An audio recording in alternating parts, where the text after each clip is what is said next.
Today we're going to be taking a look at the 2023 Mazda 3 2.5 Turbo all-wheel drive with the Premium Plus package. So this car comes as the fourth year of production for the fourth generation Mazda 3, and it is available for 2023 in both sedan and hatchback forms like this one that we'll be taking a look at today.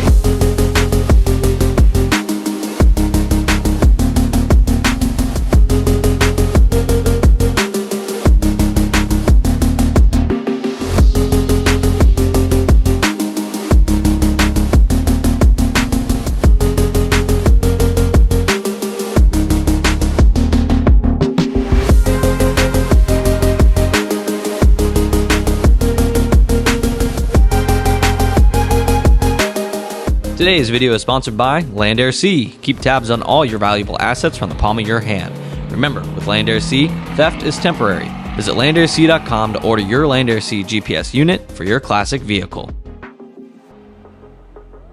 The 2023 Mazda 3 has a base MSRP of just $23,550, and then that ranges all the way up to the top, which is the Turbo all-wheel drive with the Premium Plus, which has a starting MSRP of $35,300. Now, the Mazda 3 presents itself as a relatively sporty hatchback with a surprisingly luxurious interior.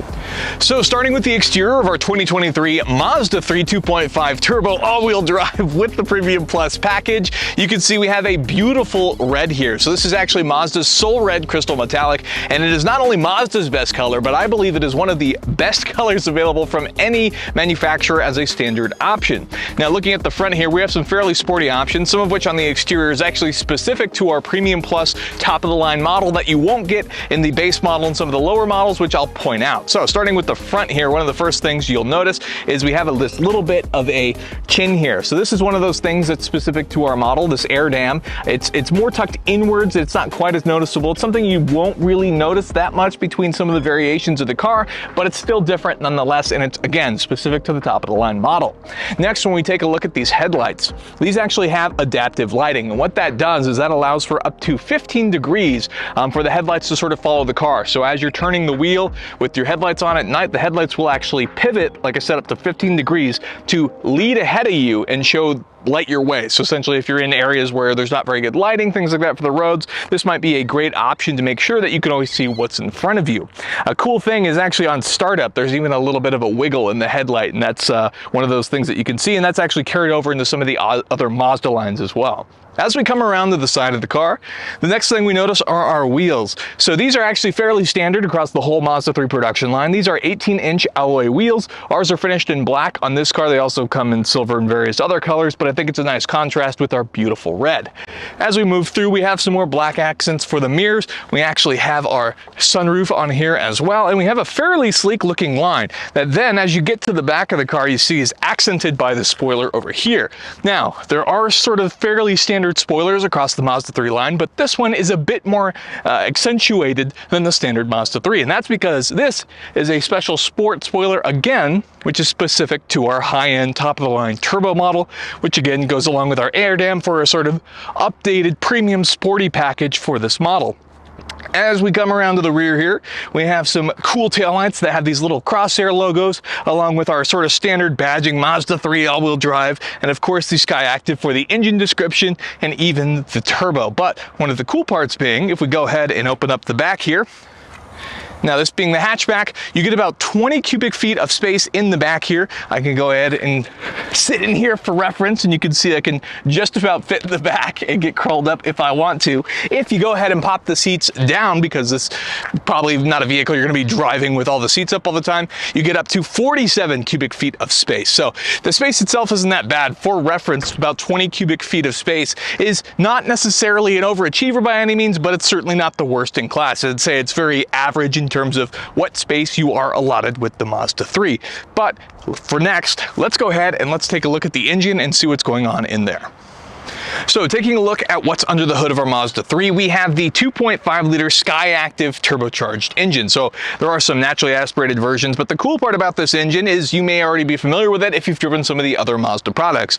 This 2.5 turbo is also found in a lot of the SUVs as well as the other sedan models from Mazda. So it's a pretty common engine, but there's a reason for that. This engine has a pretty cool feature. So the base output is rated around 227 horsepower and 310 pound-feet of torque, and that's running on your sort of regular gas. However, Mazda has the option that if you put in 93 octane, the engine will recognize that and will be able to sort of take advantage of that horsepower, run a different engine tune thanks to the computer, where it then bumps the output up to 250 horsepower and 320 pound-feet of torque. Now, you may be limited in that sort of sense in the fact that certain states like California and even most of our western states, because even here in Arizona, you may be really hard-pressed to find 93. Most of the stuff that we have here is more like 91 octane, but you can definitely find 100 octane, at least here in Arizona, because we get a lot of our gas from California. So you can take advantage of that, but it's going to be fairly expensive if you have to pay for 100 octane. But if you do live in a state that has 93 octane at the gas, then you know that you can get 250 horsepower and crank up all of the performance specs for your Mazda 3. So I think that's pretty cool.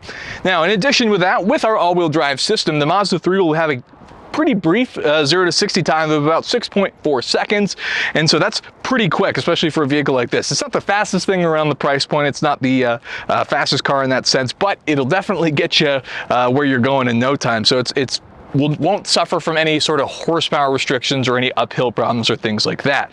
As far as fuel economy goes, what you can expect from this is it's recommended for about 23 city and about 31 highway, which in our experience with the car, generally you really won't get under 24, which I think is pretty impressive even if you're getting on it a fair amount. So I would say you'll at least be at or exceeding the EPA ratings for the car. So you can confidently say that you'll be getting decent gas mileage while you even have your turbo, because obviously the lighter you are, the more benefits you'll get, because with the turbocharged engine, of course, if you're not in the turbo, you'll be getting great fuel economy. So that's a quick look at the powertrain. Now let's go hop and take a look at the interior and see what's going on in there. So now that we're on the interior of our Mazda 3, we have a very, very nice black leather interior, and because we have the top of the line model, that even comes with perforated seats. So the leather, of course, is fairly standard, along with some other color options depending on what trim level you choose to go with. Now, one of the first things that becomes apparently obvious is all of the aluminum trim, just the amount of premium materials that went into the Mazda 3's interior, and this is where I think the car really shines, because it's going to be far and above what you'll find around the similar price points, because there are some actual bigger sedans available for similar money, but they won't have interiors like what you find in the Mazda 3. And as good as the outside looks, let's be honest, you're going to be spending more time in the interior, so this is where you want to see your money spent. Now, some of my favorite features start with the extra padding and the quality materials. Both the steering wheel is very comfortable, very soft, and it feels good to hold. One of those things that if you've ever driven long road trips and your hands start to feel a little fatigued, especially with plastic steering wheels, that's not something that you'll find with the Mazda 3. Additionally, you have some big padding over here on the door that is really comfortable. You can put your elbow on that and it just sinks in and it feels fantastic, along with the center console, making pretty much any driving position comfortable, and that's something I really appreciate about this car, not to mention how good the aluminum looks. Now, next, there's some fairly standard Mazda options as far as what to expect from both the steering wheel. You have your standard cruise control, menu adjusting options, and then your center console has all of your climate control, including your heated seats and heated steering wheel, which are super nice to have in a day and age where that's still not quite standard yet. This car will come equipped with all of that. Next, you do have your screen up on the center there, and then you do have all of your controls, which sort of have some buttons here along with an actual physical dial. So if you don't like touch controls or any of that haptic feedback stuff, the Mazda has nothing but buttons, and it's very straightforward. You don't have to guess as to what they are. They've made them big and easy to read, so you know exactly what you're doing, and you get that tactile feedback, of course, of pushing the button. As for the actual touch control for the touchscreen, I know that some people kind of on that, but I personally have no problem with it. I found it really easy to use, especially with how simple and straightforward the menu system is for it, making it easily adjustable, of course, with Android Auto and Apple CarPlay that are both wireless if you wanted to go that route, and then you don't even need to worry about managing the system so much in that sense. One of the different things is the volume knob is down here, which can take a little bit of getting used to. There are a few times where you're, adjusting with the climate control knobs, but that's not a big deal. Next, we have our shifter for our 6-speed automatic transmission, which is the only transmission option for the top-of-the-line Mazda 3. But the cool part is you do have a manual mode that comes with these clicky paddle shifters on the back if you wanted to do so, and of course a sport mode, which I'll get into more for the driving portion. On the gauge, you have some analog gauges that are a nice touch, of course, with your multi-informational display in the center that allows you to be easily adjustable to read whatever you want to use in that sense. So that's just a quick look at what's up front in the interior. There's a lot to appreciate, especially if you're listening to that premium Bose 12-speaker sound system that bumps pretty good and has a lot of adjustability as far as what you want to get out of it. Now I think it's time for me to hop in the back and we can talk about what sort of legroom and experience you have in the back seat of the car. Okay, so now I'm going to try to hop into the back seat of the Mazda 3. Now I'm about 6 foot for reference, and this not trivial to get in. And my knees are well into the seat in front of me, which is set up for a adult. There's not a ton of space back here. I would say as far as transporting adults, or if you have older kids, this is probably not a great solution and you're going to want to have a vehicle with more back seat space. However, this back seat would definitely work in a pinch, or as I said, if you just want the added space, you can of course fold these seats down and then you have that 47 cubic feet of space that I was talking about earlier mixed with the back hatch space.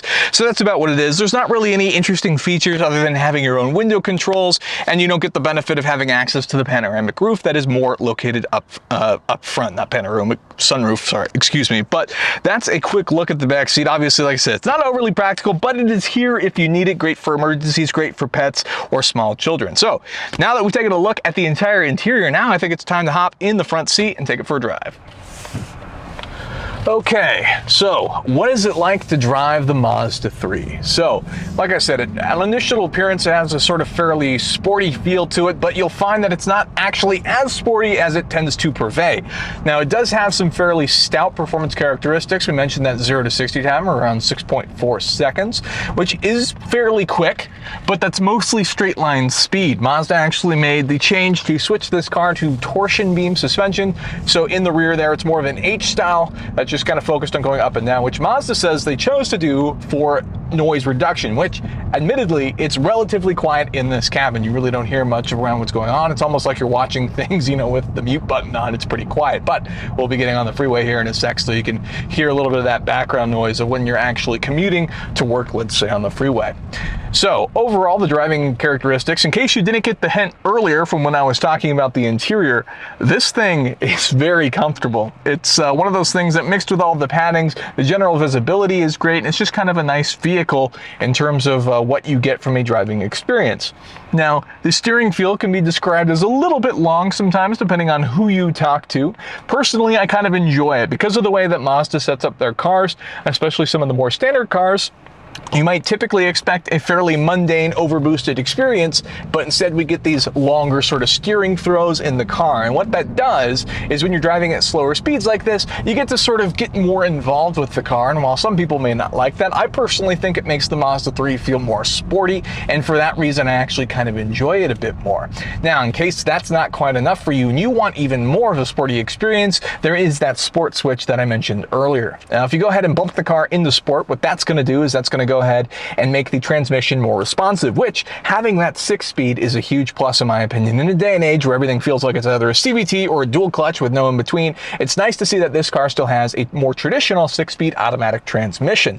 And it's really smooth. It shifts fantastic. And like I said, you even have the option to manually shift the car, which works fine. It's not the most responsive thing on the planet, but again, it is a standard 6-speed auto. It's not a dual clutch, so you don't have those lightning fast shifts that you would expect in something like that. But at this price point, you wouldn't be expecting a dual clutch. So with that, you can go ahead and bump it into sport mode. It makes the transmission more responsive, holds the revs down just a little bit longer, along with potentially making the steering wheel just a little bit stiffer, which, like I said, is generally recommended for things like going into canyon roads, whether you want a more sporty acceleration onto the freeway, whatever you really want to use the sport mode for. The one thing it's not recommended for is, of course, fuel economy, because holding the transmission out, keeping those revs high, that's going to keep that turbo spooled, like I mentioned earlier, and that means you're going to get worse gas mileage. But if you don't want to use it, I think the car is plenty fast without using the sport mode. You can enjoy the regular driving situations. You have pretty decent visibility. There's a little bit of a hard time sometimes looking out the back, but you do have, of course, your blind spot monitoring systems that are more than happy to beep at you, which you can turn off, along with these sort of other Mazda driver assists. But all in all, it's a pretty nice car. And like I said, when you get the music going, you really don't hear anything. And then I'm still just so impressed with how comfortable the steering wheel is. It's one of the things that I think is really underrated, because most of the time, even for the people that do leather steering wheels in their cars, it just doesn't have as much padding as this does. And this goes a long way for me, especially if you're going to be spending a lot of time in a vehicle. The Mazda 3 is something you should at least sit in and check out how comfortable it is. So we're going to be getting on here and we'll give you a quick acceleration along with some freeway noise.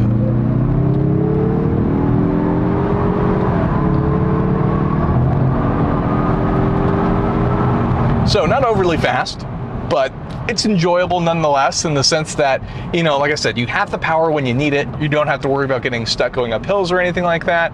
But a little bit sporty, but not a total sports car, more luxury sort of, you know, convenience located, perfect for a city like Phoenix, which of course we got those fantastic options. And there was a beep at me for telling that. But now we're on the freeway. Still relatively quiet, not a lot going on in here. It's fairly enjoyable as far as just being able to cruise. It's really smooth. Steering wheel doesn't drift or anything like that. So all in all, what you have here is more of a luxury experience. And I think most people don't think of that when they see the Mazda 3. But if you are interested in checking one of these out, like I said, there's a ton of huge range of price points between the $23,000 entry price all the way up to this, the Turbo with the $35,000 price. And there's also a sedan. So if you're in this market, why not consider the Mazda 3? So as much as I can tell you about what I think of the car, ultimately you need to head down to a Mazda dealership and sit in one and drive it for yourself. And of course, I just want to head you in that general direction. So if you like it, or if you already have one and you can relate to a lot of this, let me know in the comments down below. But definitely go to that Mazda dealership if you're interested in purchasing one. So with that, that's going to be the end of the video. If you guys enjoyed it, you can hit that like button for us. We'd really appreciate it. And consider subscribing for more content like this in the future. Thanks so much for watching.